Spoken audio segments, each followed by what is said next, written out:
नमस्कार. मी आकाश डोंगरे, सामाजिक कार्यकर्ता बोरगाव मंजू, तालुका जिल्हा अकोला. व्हिडिओ बनवण्याचं कारण असं की संपूर्ण देशामध्ये लोकशाहीचा सर्वात मोठा महोत्सव साजरा केला जात आहे आणि हा लोकशाहीचा महोत्सव साजरा करत असताना काही गोष्टी आपल्याला गांभीर्यपूर्ण आणि खूप विचार करून पार पाडाव्या लागणार आहेत. त्यातली एक महत्त्वाची गोष्ट म्हणजे आपण ज्या उमेदवाराला मतदान करतो आहे ती गोष्ट. भारतातली ही लोकसभेची निवडणूक, लोकसभा निवडणूक 2024 ही निवडणूक अत्यंत महत्त्वाची आणि देशाच्या दृष्टिकोनातून, देशाच्या भविष्याच्या दृष्टिकोनातून खूप महत्त्वाची निवडणूक आहे. खूप महत्त्वाची निवडणूक म्हणण्याचं कारण असं की जर या निवडणुकीमध्ये आपण भाजप विरोधी मतदान केले नाही तर आपला देश हा हुकुमशाहीच्या वाटेवर वाटचाल केल्याशिवाय राहणार नाही. नव्हे तर ती गेल्या 10 वर्षात ती करतो आहे. फक्त त्याला एक उग्र स्वरूप येण्याचं बाकी आहे आणि ते जर आपण या निवडणुकीमध्ये भाजपला मतदान करून निवडून दिले तर ते सुद्धा आल्याशिवाय राहणार नाही. म्हणून खूप जबाबदारीने या ठिकाणी मी विधान करतो आहे की ही वेळ आहे पूर्णतः भाजप विरोधी मतदान करण्याची. कारण गेल्या 10 वर्षामध्ये इथला शेतकरी असेल, इथला विद्यार्थी असेल, इथली स्त्री असेल, इथला प्रत्येक घटक असेल, नोकरदार वर्ग असेल, हा पूर्णतः संकटात सापडलेला आहे आणि त्या वर्गाला संकटात टाकण्याचं पाप हे भारतीय जनता पार्टीनं केलेलं आहे. आणि म्हणून भारतीय जनता पार्टीच्या विरोधात मतदान करण्याची ही वेळ आहे. कुठलीही जात, पात, धर्म, पंथ न पाहता आपण योग्य तो उमेदवार, ज्या उमेदवाराला आपल्या मतदारसंघातील प्रश्नांची जाणीव असेल, जो तळागाळातल्या लोकांसाठी प्रामाणिकपणे काम करत असेल, अशा उमेदवाराला निवडून द्या. कारण इथला नोकरदार वर्ग असेल, इथला माणूसच नव्हे तर या देशाचं संविधान पूर्णतः धोक्यात आहे. नव्हे तर ते गेल्या 10 वर्षात थोडं बदलण्याचं काम भारतीय जनता पार्टी करत आहे. जर इथलं संविधान बदललं गेलं तर इथला प्रत्येक माणसाचं जगणं मुश्किल होऊन जाईल, त्याला श्वास घेणं मुश्किल होऊन जाईल. अशी परिस्थिती, एवढी बिकट परिस्थिती या भारतामध्ये उद्भवलेली आहे. जर आपण स्त्रियांचा विचार केला तर गेल्या काही महिन्याच्या अगोदर मणिपूरमध्ये जे वातावरण तापलं होतं, त्या मणिपूरच्या वातावरणामध्ये आपली स्त्री ही किती धोक्यात आहे याचं मूर्तिमंत आणि ज्वलंत उदाहरण आपल्याला त्या ठिकाणी पाहायला मिळालं. एका स्त्रीवर जेव्हा 10 नरधाम त्या ठिकाणी बलात्कार करतात, तिची नग्न धिंड काढतात, एवढ्या मोठ्या गंभीर प्रश्नावर जर आपल्या देशाचा प्रधानमंत्री एक शब्दसुद्धा बोलत नसेल, या देशाचा गृहमंत्री जर एक शब्दसुद्धा बोलत नसेल, त्या ठिकाणी जाऊन त्यांच्या व्यथा जाणून घेण्याची जर त्यांना गरज वाटत नसेल, तर या देशाची परिस्थिती किती गंभीर आहे हे लक्षात घेणं महत्त्वाचं आहे. जर का चुकून आपण BJPला यावेळेस जर सत्तेत पाठवलं तर हा देश हुकुमशाहीच्या वाटेवर वाटचाल करण्याशिवाय राहणार नाही. तर गेल्या 10 वर्षात ती करतो आहे याचा अनुभव प्रत्येकाला या ठिकाणी येत आहे. इथल्या शेतकऱ्याच्या मालाला भाव नाही, इथल्या विद्यार्थ्यांना नोकऱ्या नाहीत.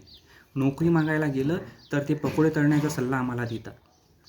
कारण या देशाचा प्रधानमंत्री हा शिकलेला नाही, ज्या देशाचं नेतृत्व हे सुशिक्षित नाही, ते नेतृत्व सुशिक्षित वर्गाला, इथल्या कष्टकरी शेतकऱ्याला न्याय देऊ शकत नाही. आणि म्हणून ही वेळ, मी एकदा पुन्हा सांगतोय, ही वेळ आहे पूर्णतः भाजप विरोधी मतदान करण्याची. आपल्याला असं भासवलं जात आहे, काही जे गोदी मीडिया आहे त्या माध्यमातून आपल्याला असं भासवलं जात आहे की या देशामध्ये मोदीची हवा आहे. परंतु अमरावती लोकसभेच्या ज्या भारतीय जनता पार्टीच्या तिकिटावर निवडणूक लढवत आहेत माननीय सौ नवनीतजी राणा यांनी जाहीर सभेत बोलण्याच्या ओघात त्यांच्या तोंडातून एक सत्य निघून गेलं. त्यांनी कबूल केलं की या देशामध्ये मोदीची कुठलीही हवा नाही, केवळ तो लोकांमध्ये पसरवला जात असलेला भ्रम आहे. आणि म्हणून आपल्या हितसंबंधाच्या मीडियाच्या माध्यमातून भारतीय जनता पार्टीच्याकडून ते बिंबवण्याचा प्रयत्न केला जात आहे की या देशामध्ये मोदीची हवा आहे. परंतु तसं कुठलंही या देशामध्ये मोदीची हवा नाही, हे भारतीय जनता पार्टीच्या उमेदवारानं स्वतः कबूल केलेलं आहे. आता आपण येऊया अकोला लोकसभा निवडणुकीकडे. अकोला लोकसभा निवडणुकीमध्ये भाजपकडून घराणेशाहीचे उमेदवार, कारण ज्यांच्या वडिलांनी गेली 20 वर्षे सलग या जिल्ह्याची खासदारकी भोगली, परंतु विकासाचा वसुद्धा त्यांनी या जिल्ह्यामध्ये आणला नाही, त्यांच्या मुलाला उमेदवारी दिली गेली. ज्यांना कुठलाही अनुभव नाही, जे साधी ग्रामपंचायत नाही, पंचायत समिती नव्हे, जिल्हा परिषद नव्हे, कुठलीही निवडणूक लढले नाही, त्यांना सभागृहात कसं बोलावं, जनतेच्या समस्या काय असतात त्यांना माहीत नाही. जो व्यक्ती गर्भश्रीमंत आहे, तोंडात सोन्याचा चमचा घेऊन जन्माला आलेला आहे, त्यांनी इथल्या विद्यार्थ्यांच्या, इथल्या शेतकऱ्यांच्या, इथल्या कष्टकऱ्यांच्या, मजुरांच्या समस्याची काय जाणीव असणार आहे. राहिला प्रश्न भारतीय राष्ट्रीय काँग्रेस पक्षाच्या उमेदवाराचा, जे की डॉक्टर अभय पाटील त्यांच्या तिकिटावर निवडणूक लढवत आहेत. त्यांनासुद्धा राजकारणाचा, समाजकारणाचा, इथल्या जनसामान्यांचा कुठलाही अनुभव नाही, कारण कापसाचं बोंड हे कोणत्या झाडाला लागतं याचीसुद्धा या व्यक्तीला जाणीव नाही. तो व्यक्ती अनुभवी नाही आणि इथल्या जनसामान्यांची त्या व्यक्तीची नाळ जुळलेली नाही. कुठल्याही आंदोलनात नाही, कुठल्याही चळवळीत नाही, कुठल्याही उपोषणात तो व्यक्ती आपल्याला दिसत नाही आणि म्हणून तो व्यक्तीसुद्धा आपल्याला न्याय देऊ शकेल याची कुठलीही शाश्वती आपल्याला नाही. तिसरे उमेदवार आहेत ॲडव्होकेट बाळासाहेब उर्फ प्रकाश यशवंत आंबेडकर, जे वंचित बहुजन आघाडीकडून अकोल्यामध्ये निवडणूक लढवत आहेत. ज्यांचा अकोला पॅटर्न संपूर्ण महाराष्ट्रात नव्हे तर देशभरात प्रसिद्ध आहे. ॲडव्होकेट प्रकाश आंबेडकर हे जनसामान्यांशी नाळ जुळलेलं व्यक्तिमत्व आहे, ज्यांना एक ऐतिहासिक वारसा लाभलेला आहे. डॉक्टर बाबासाहेब आंबेडकरांचे नातू म्हणून त्यांना या देशामध्ये मानाचं आणि आदराचं स्थान मिळतं. बहुजनांचं हृदयस्थान म्हणून त्यांना ओळखलं जातं. जी व्यक्ती मुस्लिम समाज असेल, धनगर समाज असेल, तेली, माळी, कुणबी, कोष्टी इथल्या प्रत्येक बहुजनासोबत त्या माणसाची नाळ जुळलेली आहे. इथल्या प्रत्येकाच्या सुखदुःखात ती व्यक्ती खंबीरपणे उभी असते.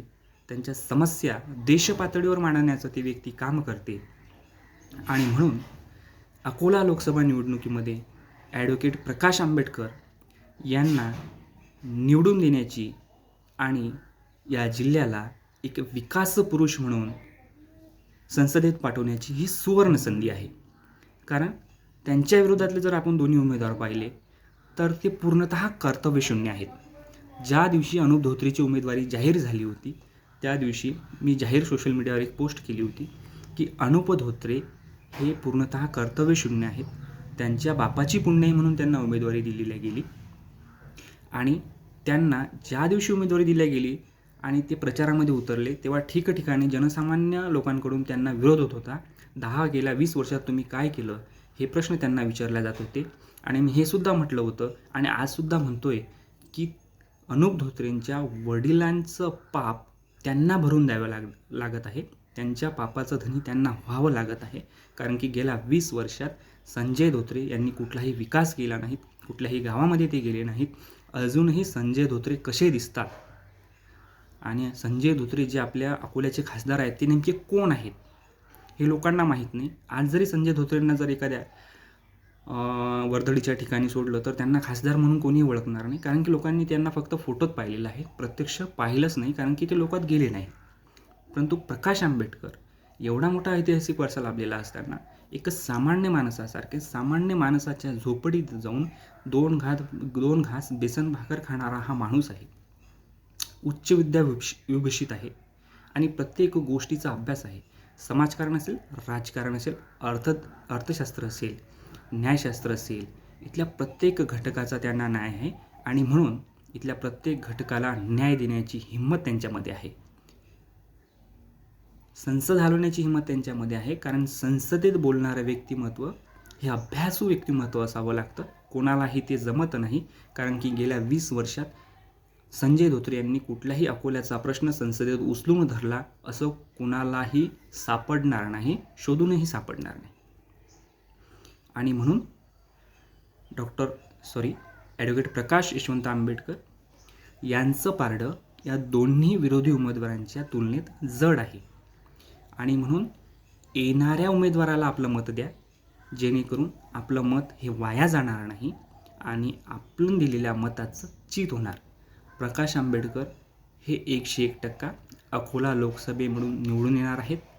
पूर्ण जे नामांकित संस्था सर्वे करत असतात त्या सर्वेच्या माध्यमातून सुद्धा हे समोर आलेलं आहे आणि म्हणून पुन्हा एकदा आपल्याला नम्र आवाहन करतो की प्रकाश आंबेडकर यांना भरघोस मतांनी निवडून द्या आणि आपल्या जिल्ह्याचा एक सुशिक्षित, उच्च विद्याभूषित, ऐतिहासिक वारसा लाभलेला, जनसामान्यांच्या प्रश्नाची जाण असलेला नेता संसदेत पाठवा.